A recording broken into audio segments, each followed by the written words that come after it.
Today, OldSchool RuneScape released and announced some massive changes that will affect everyone. Starting out with the brand new quest released today, Children of the Sun, which allows you access to the new lands, Valmore, which is going to be insane, and if you don't know about it, you're going to want to know about it. Stated in today's new blog post, Jagex says, "As the new year dawns, we bet you can't wait to see what's in store for 2024. Well, wait no longer, because today marks the launch of a new quest which will introduce the Valmore storyline and prepare you to explore the Shining Kingdom as soon as it launches." They say Children of the Sun begins on the familiar streets of Rock, where a delegation from Valmore has arrived to sign a treaty with the rulers of Mistalian. It's a day for celebration, but something amiss. You'd better find out what's going on. Speak to the citizens in Varrock Square to start your investigation for a reward of 1 quest point and access to Valmore, which is the biggest part of this quest. Jagex does make sure to mention that this reward will be unlocked when Part 1 of Valmore releases later this year. Completing the quest now, however, means that you'll be able to hop right in and explore everything on day 1. Now, before we talk about all the new item changes and new item releases that are coming with the Valmore expansion that Jagex just announced today,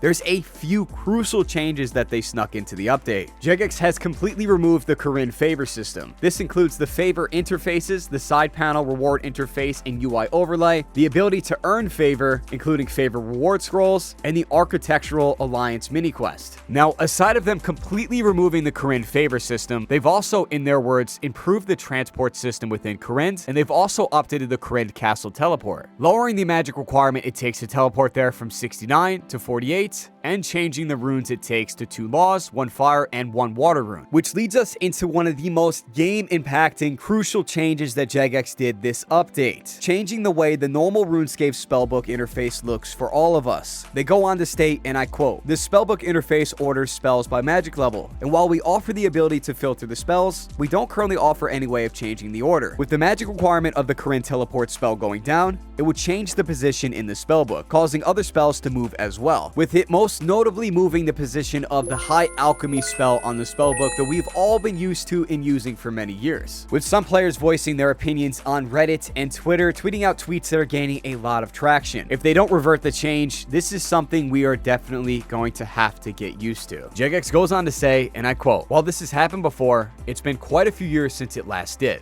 and we know that you will be very used to the current spell positions. In the future, we're keen to explore offering spellbook reordering as part of our own client, but that's not something that can be implemented soon. In the meantime, we're exploring changing our guidelines for third-party clients to allow spellbook reordering like they've already done so for prayer." To me, the final statement kind of seems like they know people will be pretty upset and dislike the change, and they're trying to offer a solution for something that they do not plan on reverting back. So in short, to me, it seems like it's an, oh well, if you don't like it, use a third-party client. And before we go into the big new item release and changes, they did one final change that you may care about, which is a nice quality of life change, which is a new engine update that brings improved loading times to the player-owned house, meaning you can load into your player-owned house faster. Bringing us into the section of this video I'm most excited about, Valmore Part 1 reward changes. I wanted to quickly drop by and say I live stream every day, and I'm probably live right now. I'll see you boys there. Jagex states in the second brand new blog post of today, "With the first batch of Valmore content right around the corner, we're reviewing some of those rewards. Although everything passed the poll, we feel that there is still room for a few small improvements. Accordingly, we want to present you with the opportunity to vote these improvements into game." The Glaive of Ros. The Glaive of Ros is a thrown weapon when charged deals 2 attacks, each of which deals between 0 and 50% of your max hit. They say the Glaive also has a groovy special attack, which reduces a target's defense by a percentage of their magic level on hit. This slots in besides other defense reduction options like the Dragon Warhammer, the Bando's Godsword, and the Forgotten Dorgishan weapons. Pretty interesting. But with all that in mind, Jagex is proposing a change where the Glaive now rolls between 0 and 75% of your max hit. They also want to boost its range strength from 45 to 55,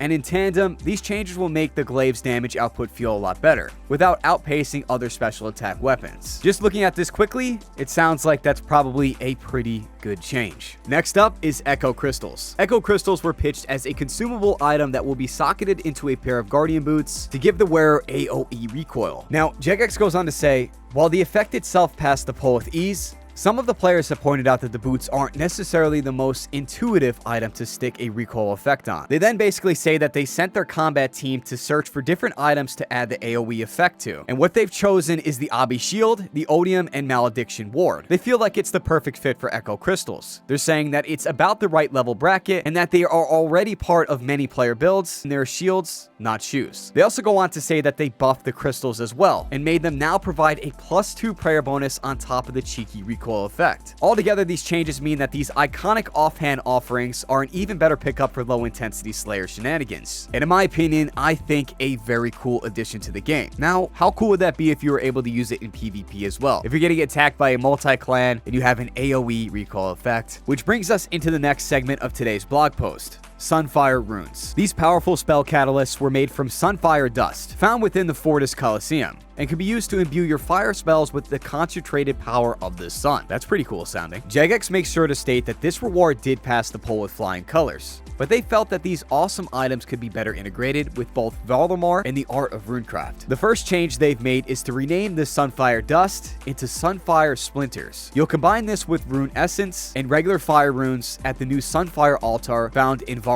The Sunfire Altar is visually distinct from the rune altars you're used to, and will reflect the unique way Valmorians and players alike will interact with it. Lastly, the number of Sunfire runes crafted per essence will now scale with your rune crafting level, in much the same way as crafting multiple runes at once does currently. Now, one of the most important parts of this segment is that they're going to be implementing similar upgrades for other runes in the future Valmore batches. Adding minimum hits to standard spells is a reward space they're keen to explore further, and that they're also excited to reveal more of Valmore's unique relationship to rune crafting. The first thing that comes to mind with adding minimum hits to standard spells is PvP is about to be crazy in Deep Wilderness Multi. If you have enough players at one time with a spell that has a minimum hit, you can essentially one-hit anyone that comes across you, making clans more powerful than ever. Next up, we have the Bladed Moon. They go on to say that the Bladed Moon was initially pitched as an untradeable offhand weapon with a hefty buff to slash accuracy in exchange for poor defensive capabilities and a lower strength bonus than the Dragon Defender. Unfortunately, due to the concerns about the impact this reward would have on an Osmopton's Fang and the Scythe of Vitor, they decided to pull it from the poll with a promise to repull it at a later date, and that later date is today. They say that now they've published the Project Rebalance blog, that their intentions for both the Osmopton's Fang and the Scythe of Vitor are clear, and they want to let us know about all the new and exciting changes they hope to do with the Bladed Moon. They mentioned that their goal with the Bladed Moon was to create an offhand suitable for mid-game players, their target audience for the Perilous Moon's activity. It's an upgrade to the Dragon Defender in certain scenarios, and also fills the gap between Dragon and Avertic Defenders, or between the Blade of Salador and the Scythe of Vitor. They said that they've seen concerns about where the Bladed Moon would fit into the meta. Currently, the most powerful slash weapon is the two-handed Scythe of Vitor, and since it's two-handed, it can't possibly be used with an offhand Bladed Moon. This neatly confines this reward to players who don't yet have a Scythe. But you know what they might have? The good old Blade of Salador, which has historically underperformed against weapons of similar tier in other combat styles. They mentioned that the Bladed Moon also shines when paired with one of the most iconic mid-tier weapons ever, the Abyssal Whip.